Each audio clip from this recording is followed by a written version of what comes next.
Hey everyone, welcome to the Doctor of Stuff channel. I'm your host, Doctor of Stuff, but you can call me Doc.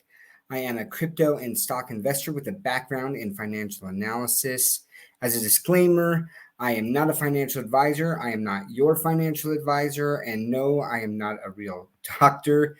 But before we move on, if you could please smash, push, crush, or gently caress the like, subscribe, and all notifications buttons, that would be greatly appreciated as I'm trying to grow my channel. Hopefully you'll appreciate this information and all the work I did digging this up. So to start out, I have to give a shout out to Der VeVe Meister on Twitter, who tweeted about VeVe showing up on Rarible. So I did a little bit of investigation, and I want to share my screen with you here. So I went to Mutascan and looked up VeVe's address here. And you can see they've got about 7.2 million collectibles minted. There's 647,000 unique owners. But then also, if you go over to, so then I went to Rarible, and I typed in that same address here. You can see that on the right side of the screen, that OXA7A under the blockchain immutable X, that is the same address that is on a Mutascan there. And if you come down, let's see. So there, okay, on the right there, you can see that 6.4 million items. So there is a discrepancy on the number of items and the number of owners. That could be a lag. It could be, I don't know. So again, there is a little bit of a question. However, again, Der VeVe Meister said later on in one of his tweets that he believes that he has found one of his collectibles on Rarible. If you come down here, it's kind of interesting. We don't have the metadata to see. It just shows refresh. You got VeVe number 99999. So this is very interesting, though, and I wanted to touch about what this could possibly mean. Obviously, the team has talked about the fact that they have some of their IPs, whether it's independent artists or potentially other companies that are looking forward to the ability to be able to move their NFTs from VeVe to a platform like Rarible or OpenSea or the Mutable X marketplace, and make their NFTs interoperable. And that's something that the community has been shouting for quite some time. We know that David, you and Dan, the team has talked about that, right? And so what this means is it looks like they're gearing up to have their NFTs, or at least some of their NFTs, pending, contract negotiations with each individual IP, to have those NFTs be able to be moved and sold on Rarible. Now, we do know a couple things. Before this happens, we need the metadata, but that also means that the metadata may be coming quite soon. I know that Dan talked about that it was a Q3 priority, but this just further supports that.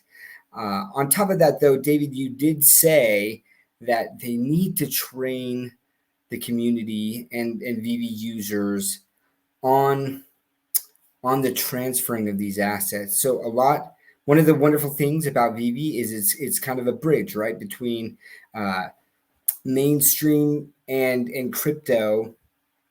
And so a lot of VeVe's users don't really know too much about crypto and don't know how to move their collectibles or their NFTs from the VeVe platform to another platform like Rarible or Immutable X.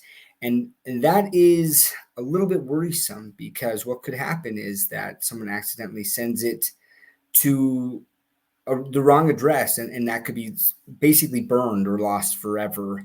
So I know that the team is definitely going to be working on it, whether putting out Medium articles or a video, really trying to walk people through the process of how to transfer their collectibles from VeVe to another platform. And that is very much needed before I think they make that option live. But this is really bullish, because this is just another step as VeVe is continuing to grow. And we know the crypto community in general and the NFT community at large says, not my keys, not my NFTs. So this will just bring an additional layer of legitimacy to VeVe.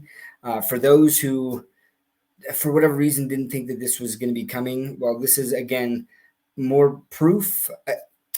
This is speculation on my part. I feel like the support is here for the speculation, but until the team actually confirms it, it is still just speculation. I just want to make that clear. But again, if this is the case, and we know that they've talked about crypto to NFT, so whether that's OMI, you're going to need OMI to purchase the NFTs. We've already had crypto cash out. I know that they've paused that for now as they're working through something, but I personally had done a crypto cash out. I did a video on Crypto Rain's channel walking through how to do that and cash out to a non-custodial wallet, the MetaMask wallet, and it just is extremely bullish. Like, this makes me so excited. A couple other things though, if/when they move these over, there's been a couple questions in past AMAs that said, what are those NFT images going to look like? Are they going to be the 3D versions?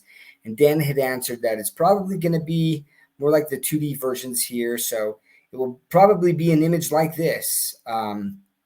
Like this Spider-Man, just a 2D image. And we know that the utility obviously will not be there on the platform of Rarible. So they will just have that 2D image. And if they want to be able to take pictures in AR or to drive around their DeLorean, they're going to need to move that collectible back onto the VeVe platform. And so this is what I just see happening, and maybe it's going to take some time. But once people start to see, hey, I can take my NFTs off the platform if I want, I can convert them to fiat, or I can sell them and convert those gems to fiat or crypto. They're going to become very, very comfortable with that. I think that more and more people will start transacting on the VeVe marketplace. And if that happens, let's think about that. Right now, you have OpenSea, you have all these different projects. I mean, there's probably 10,000 PFP NFT projects that happen a day. Maybe that's declined over the last little bit as things have slowed down, but most of those aren't actual major IP. They're projects of people trying to create new IP, whereas VeVe has established massive IP. And so as new people come on, as they become familiar with NFTs, get a little bit more accustomed to it, as there's more education in this space, they're going to ask, well, where can I get a Batman NFT? Well, I can go to Rarible, but I've got to learn all this crypto stuff. Well, what if I just go on to the VeVe platform here and I can do that? And then as they learn more and more about crypto and NFTs, if they want, they can move it off. But obviously, as the masses come in, the large majority of them aren't going to know anything about crypto in general. And so that's where I do see VeVe becoming a massive marketplace down the line. So right now it's like, yes, Rarible and potentially, Immutable X marketplace and maybe OpenSea, but down the line it's going to be VeVe marketplace. Anyways, those are my thoughts on that. So the next thing I wanted to talk about was the grand finale of the Golden Moments. I know that people have, I'm just going to switch over here. I know that people have already covered this topic quite a bit. The grand finale, there's speculation as to if you hold all of the Golden Moments, where there'll be additional utility. And I'm not going to really touch on that. I do own all of the Gold Moments, just in case. I think it's an incredible set to own. Really, Disney's first true full series. Their first NFTs were Golden Moments, and to complete that set, whether or not there's utility, that to me that's just special, and I'm hodling that for the foreseeable future. But with this lamp, obviously there was 2 wishes that people were granted, right? Who landed on the drop.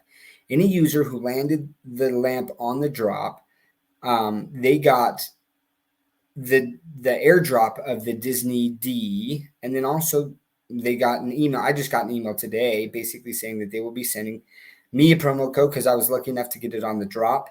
They'll send you a promo code, and it's going to be sent the day of the Mickey Sorcerer Apprentice drop.